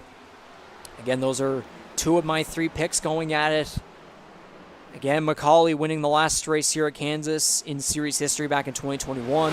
Scott Bailey with solid finishes in recent memory at those two tracks. 4th and 5th, I believe, is what I said earlier. And again, the 88 has been on a consistent tear so far here in Season 4, but he just has not been able to get that win yet. Just hasn't been able to, and it's been long overdue for the number 88 MBR Chevrolet. And again, guys, sponsored by Reaper Speed Labs, as you can see on both sides of the 88. So nice to see him supporting the Allendale, Michigan resident there. So again, as I've been saying, this guy has been seriously long overdue for a win. It's not a matter of if, it's a matter of when. And it's a case of familiar foes at the head of the field as well, because we've probably got, at least 3 occasions where MacAulay and Bailey have come together, especially late in races. I know things come in threes, but I feel like, something still might happen here, purely out of hard racing. I don't think there'd be anything, malicious out of either driver, but neither guy is willing to give an inch out on the track. So this is going to get spicy. Indeed. Again, it was probably the one race that I remember for sure would have to be Chicagoland, because those two were really going at it. Bailey about turned MacAulay coming off of turn 2 in those final 7-8 laps, somewhere in that realm, and somehow MacAulay was able to save the car, even though it was pretty much like half sideways, and yet MacAulay was able to come right back to Bailey, pass him, and score the victory. And then, of course, there's Atlanta, where, Bailey's teammate Matthew Patek, Patek's right in front of them, Bailey trying to defend him, help him out and defend him there. And then, of course, MacAulay to the inside off of turn 4, and then they proceed to get together, which causes MacAulay to fall back. Bailey still gets a top 5, but they could have easily been 2nd and 3rd had that contact not happened. So they've definitely been going back and forth, and again, it's just been, you remember earlier in the season, it was a case of Corbin MacAulay and Justin Belmonte, especially Daytona and Auto Club, and then it slowly became a case of MacAulay and Scott Bailey, and now it seems as though it might be a case of all 3 of them now. Of course, MacAulay does have that 99-point gap, lead over Justin Belmonte, but still, it's just a matter of, the wins and the playoff points. 99 bottles of beer on the wall. 99, sorry. No, that is a valid point. I just got a little bit sidetracked, obviously, but I mean, just to go back to your previous point, nothing to say that, a little bit of competition at the top, things are just going to get a lot tighter from here on in, especially without the benefit of the fast repairs that we've talked about over the last couple of weeks. Guys have to kind of mind their P's and Q's a little bit more. And I think you're seeing, with a couple of exceptions, a little bit, more straightforward racing here, as opposed to just kind of going flat out the entire time, as Jared Ireland continues his charge back through the field, all the way back up to 4th. Was down in 16th earlier. Oh, Mercado's around! Scott Bailey also had a moment there in front of them. There was some smoke, and Mercado's going to get turned, or we'll have to see if either he came down or he got legitimately turned there coming off of turn 4, but I believe it was coming to 28 laps to go. And some moments there happening off the final corner, so we're going to have to see what happened there. We will start off with what happened with Bailey. We'll have to get a view here from down the back straightaway. You see Megerman in the wall back there, but what happened was the 88 dives all the way down to the inside. MacAulay staying up high, doing the good old Kyle Larson thing, and oh, yep, it was contact. Bailey doing the slide job. We'll get to what happened with Mercado there, but Bailey doing the slide job, getting into the left rear quarter panel of MacAulay. And as you were saying earlier too, those two getting together, you basically just predicted it right there. But before we get to the discussion of that, we have to see what happened with Jose Mercado. So he slides up, and okay, yeah, Peden sliding all the way up from the bottom, or maybe in the middle there, and he gets right into the, again, another left rear quarter panel situation there, but this time for Mercado. So we'll see here. Again, Mercado holding his line in the middle. It does kind of slide up there high, and then Peden slides all the way up. It might have been, I do kind of wonder if maybe Mercado slowed down potentially on that one, and Peden wasn't expecting it. Yeah, it's hard to tell without the immediate benefit of the telemetry there, just to kind of see what exactly went down. Maybe there was a bit of an overcorrection there from the 41 that, again, the 33 might not have anticipated, or whether it was just sheerly a matter of track position. But yeah, the two Florida guys coming together, and yeah, not an ideal result, to say the very least, for Jose Mercado, especially the guy that, you know, we were talking about him being well outside the playoff picture right now, needing some good results. The only way you can do that is if you're facing in the right direction. And clearly he wasn't after getting spun around. We will see what happens now. For sure, and yeah, taking a look at those replays, I believe, yeah, it was a case you could see the RPMs on the dashboard for Jose Mercado definitely slowed down, and I can only imagine Peden probably wasn't expecting that. So just, you know, instincts taking over, and Mercado gets turned. Scott Bailey about it was almost a case of double incidents there, because again, Bailey sliding up along the left side of MacAulay, and about those two cars almost did a case of, it was that one ARCA race at Kansas a year or two ago. I have to recall which one it was. I know it was something with Venturini Motorsports. There was a lot of controversy around it, and I have to remember what year it was.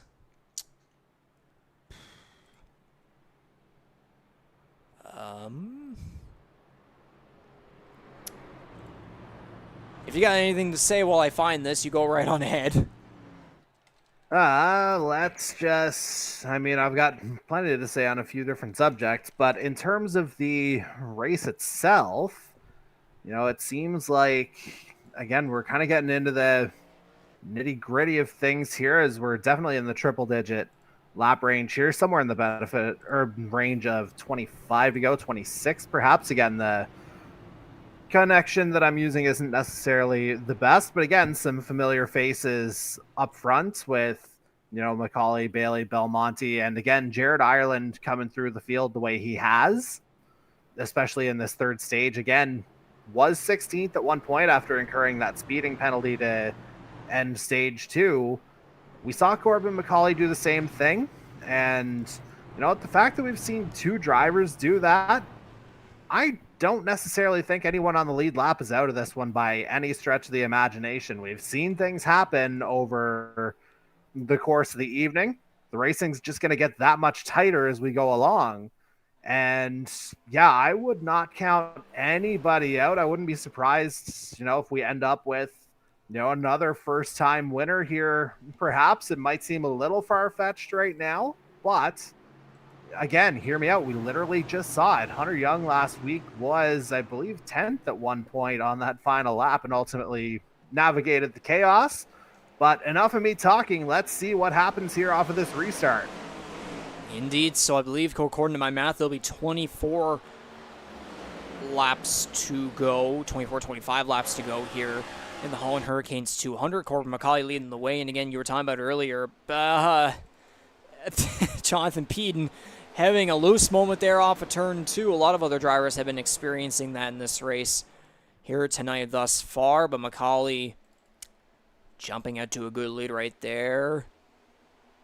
Peden and Higginbottom battling side by side through the tri-oval for 6th place as we're now in lap 111. And again, you were saying there too about, again, cars that may not be on the lead lap but still have a chance. Kyle Knoll, his number 15, is 1 lap down. But again, if cautions breed cautions, then he could get right back into this and very well have a shot. Because again, his pace over the course of this season on the bigger tracks has been very, very solid. Again, a guy who doesn't qualify great, but he usually ends up finishing great.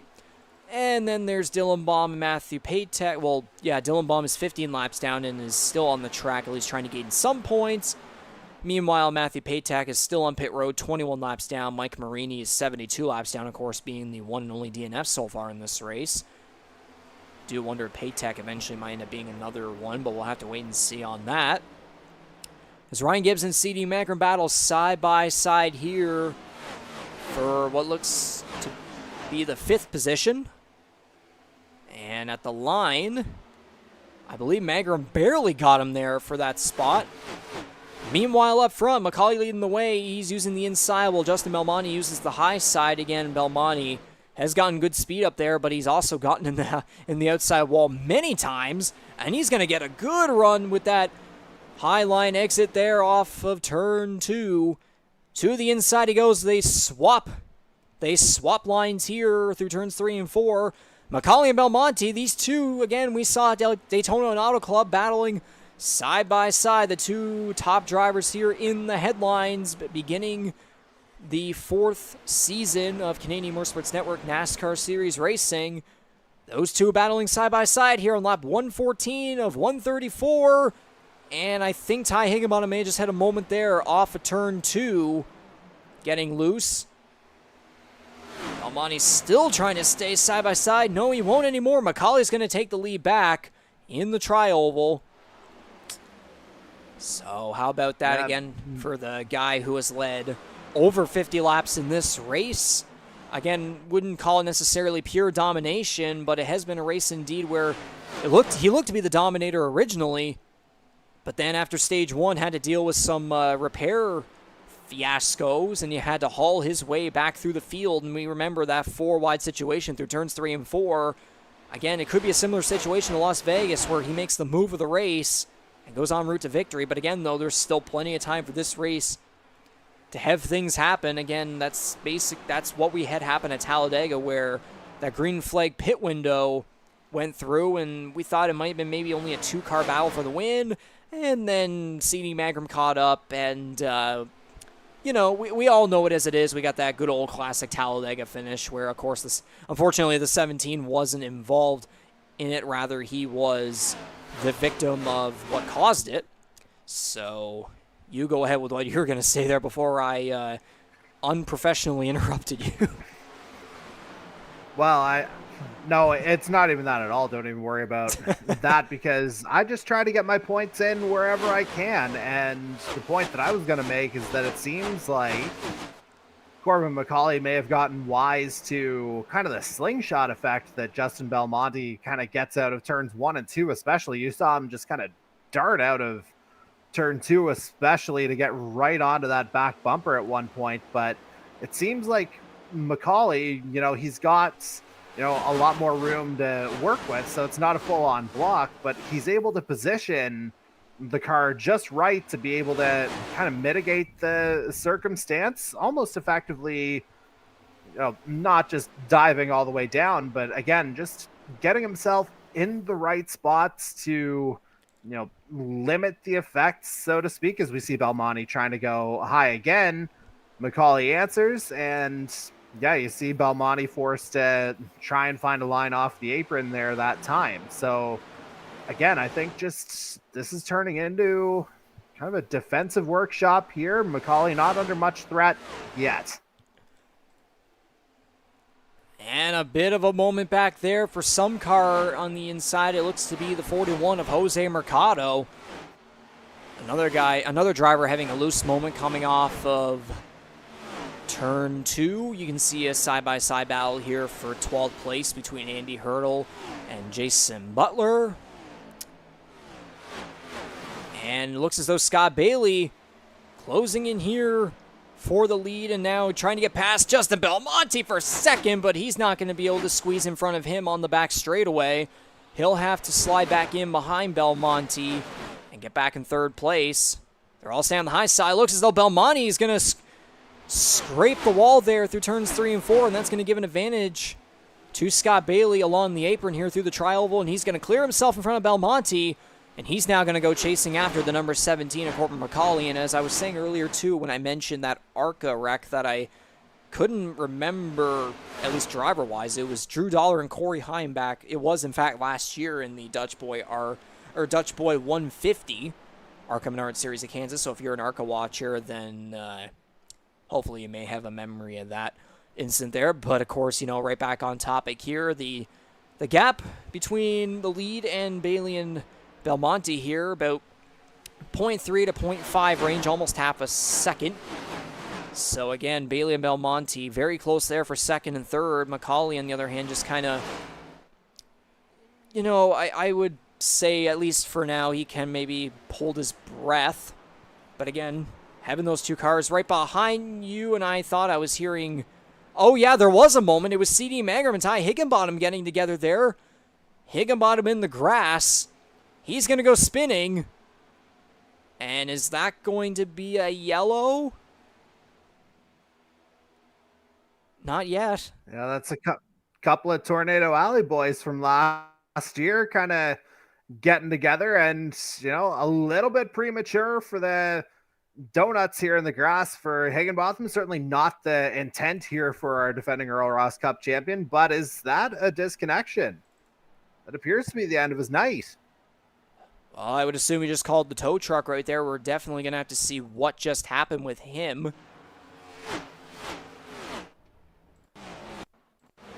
Okay, yeah, there was contact of some form. Oh, Magram and Gibson getting a little bit together. Oh, Magram actually tried to, look as though he tried to turn, then he goes back up right into Higginbottom in the outside wall. No one goes spinning. And then, of course, Higginbottom going down to the grass. So we'll get one more view of this right here. Maybe just something broke. Could have been that. AC Magram just having a moment almost into Peden, but instead Higginbottom is the victim. And I do wonder if maybe there was damage on Higginbottom's end right there, as he does go spinning in the grass. It doesn't cause a caution.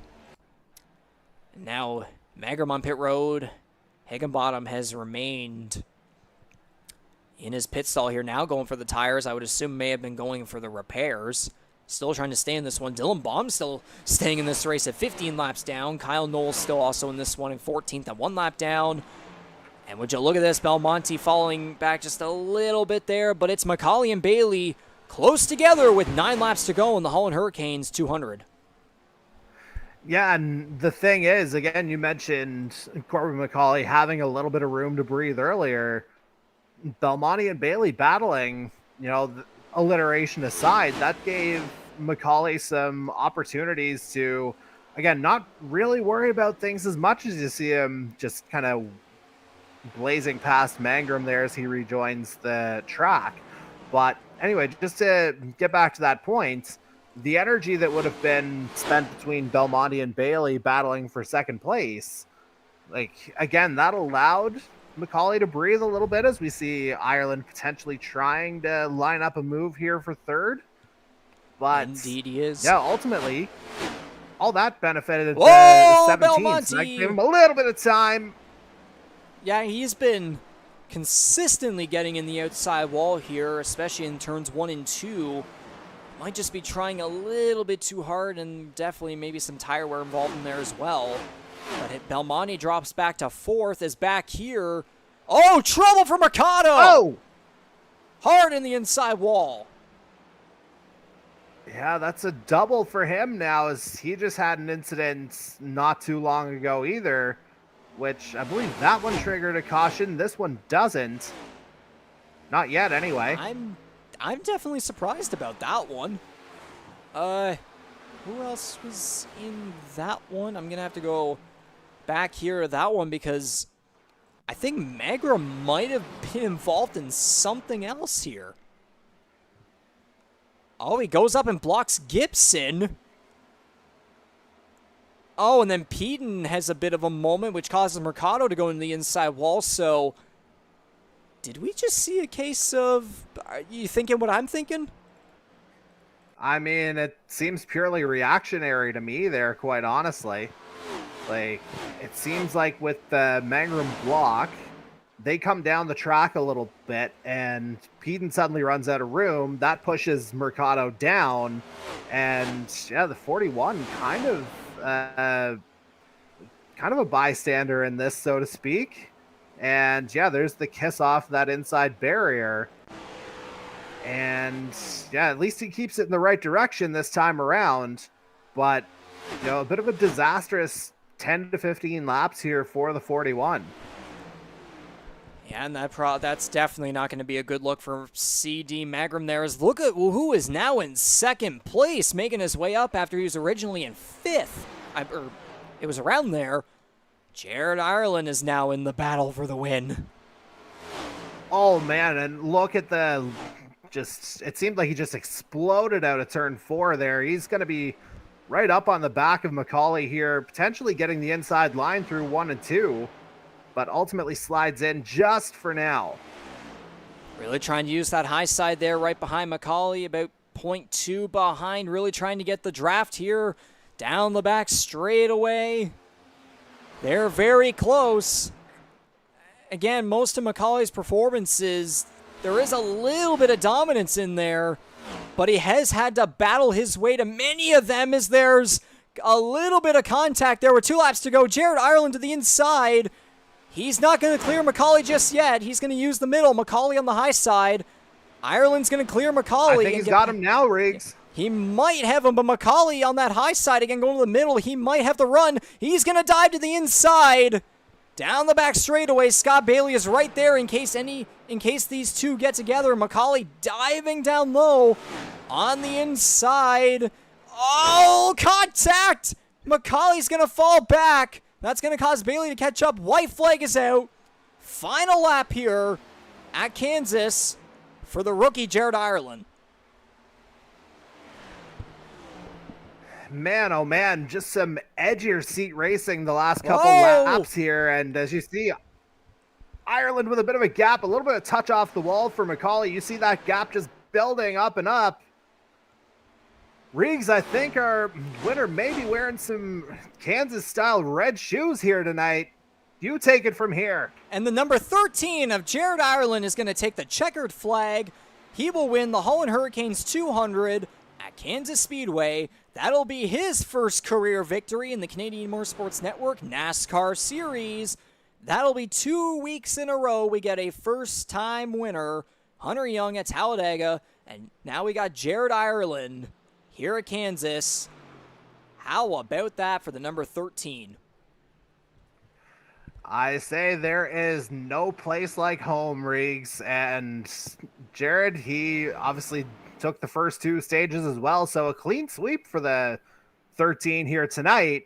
And yeah, what an unbelievable job there, as Gibby's going to give him a little friendly spin. Those two are good buddies, so nothing to read into that at all. But yeah, just an incredible comeback there from Jared Ireland. Again, he took the speeding penalty at the end of stage 2, put him down to 16th. Absolutely did not phase him at all. Was not long before he was back up into 4th, and then just sliced his way through the rest of the field. This is a well-earned victory, and I'm sure it'll be a popular one as well. Yeah, that'll be 2 weeks in a row where we get some popularity with the winner. And how about that? So now that's going to mean MacAulay's going to be 5 for 7 here in the intermediates. Again, coming close there.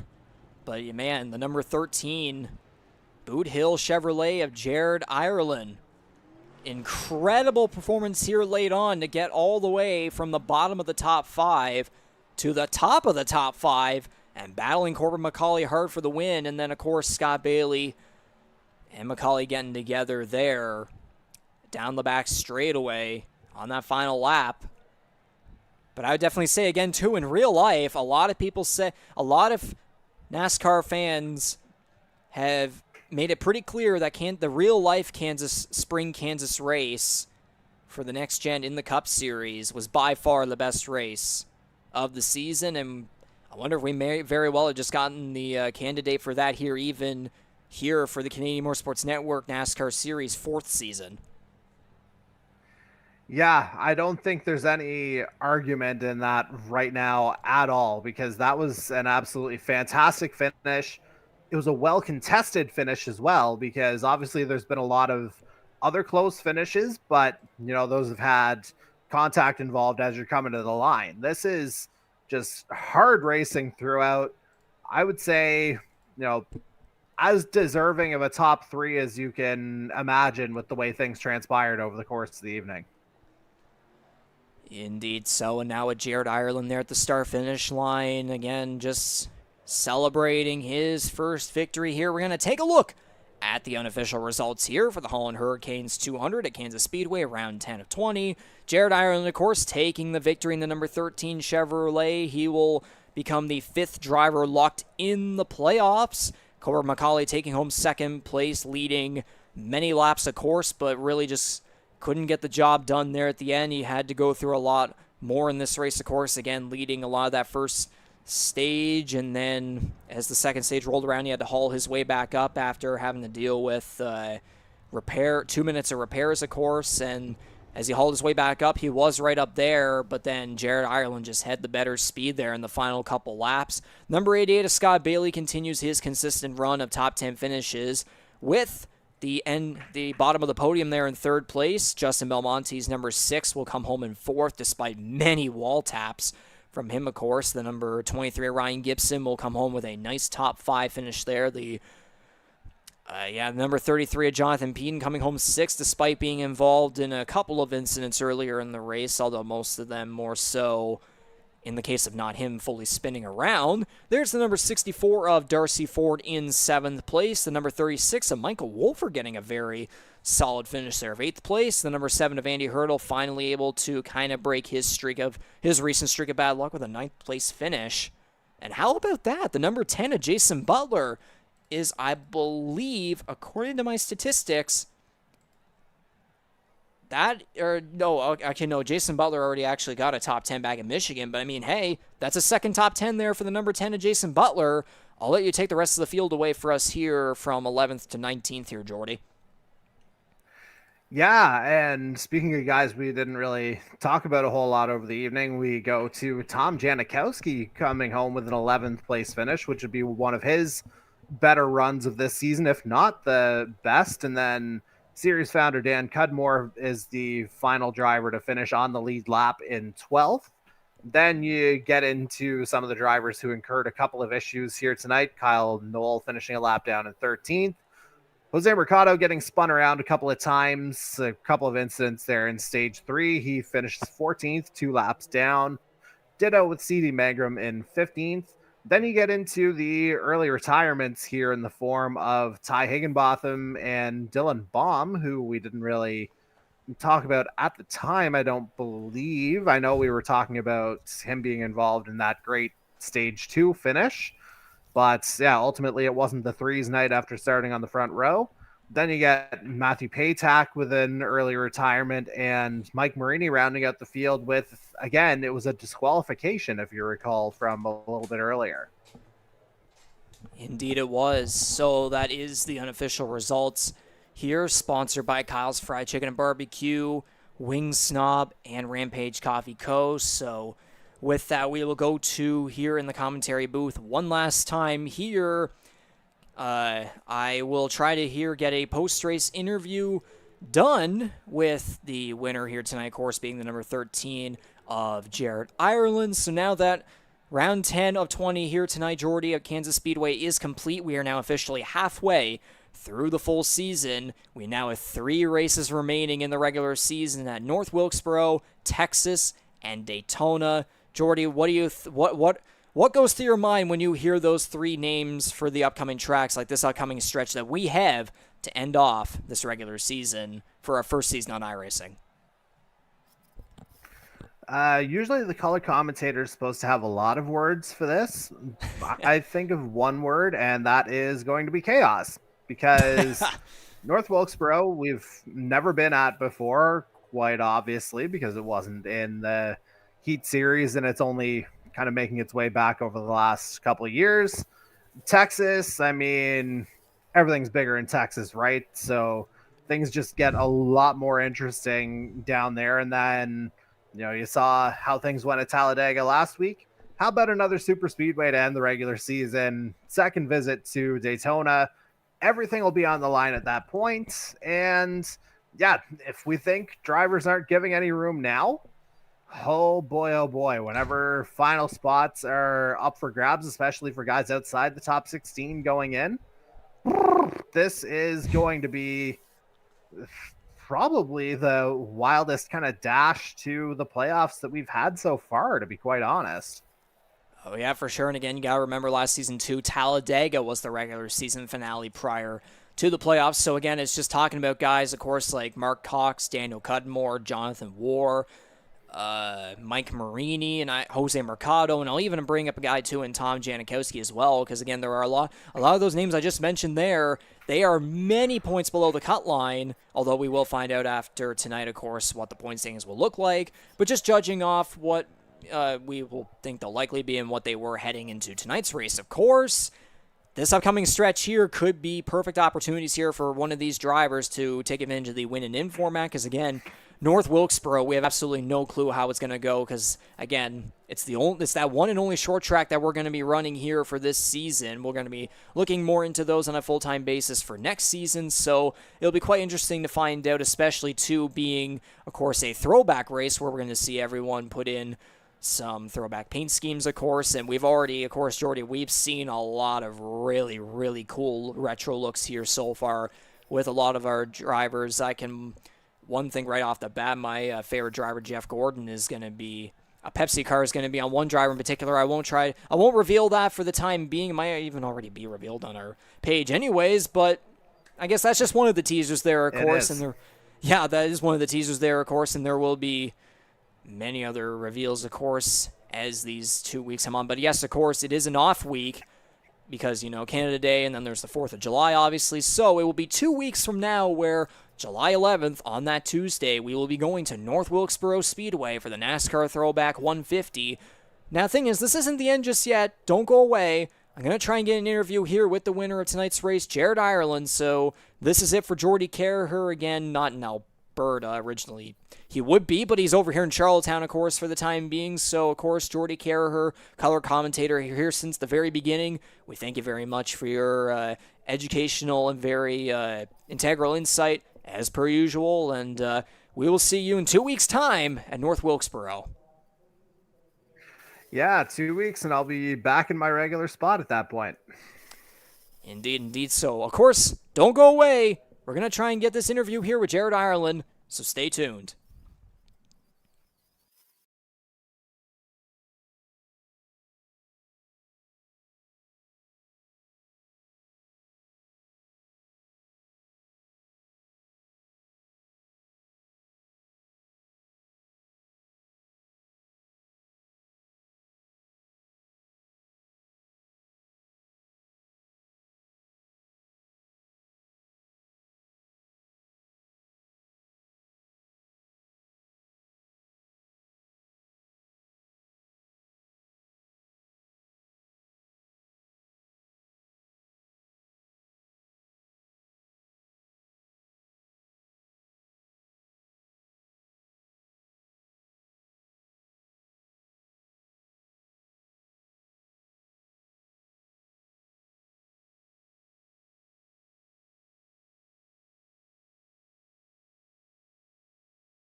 All right, Jared, you got a copy here on me?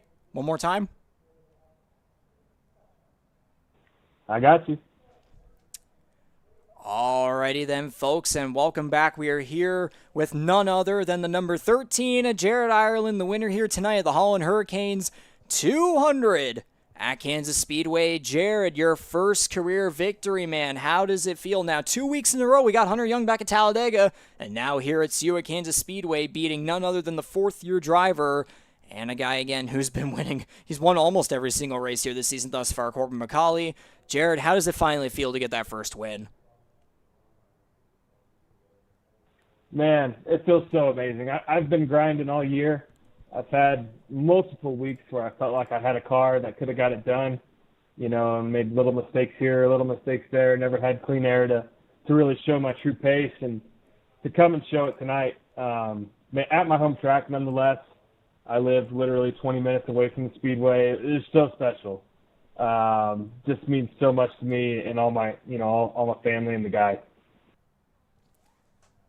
Yeah, great to hear. Yeah, definitely for the home stuff there, very meaningful there. But looking at your overall campaign here thus far for your first time here in the Canadian Motorsports Network NASCAR Series, of course, you got off to a solid start to the season with 4th and 6th place finishes at Daytona and Auto Club.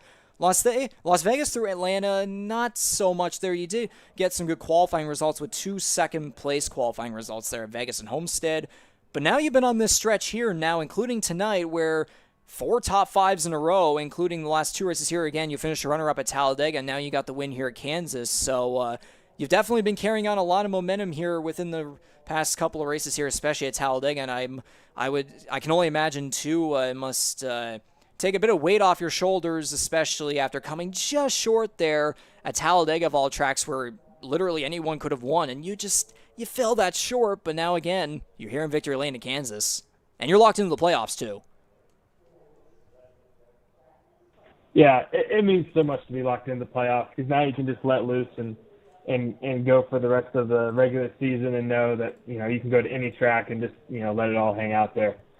These last 4 weeks, I've really looked at myself and just tried to be a little more patient, let the race kind of come to me, not try to put my nose in places it doesn't need to be, and it's really starting to pay off.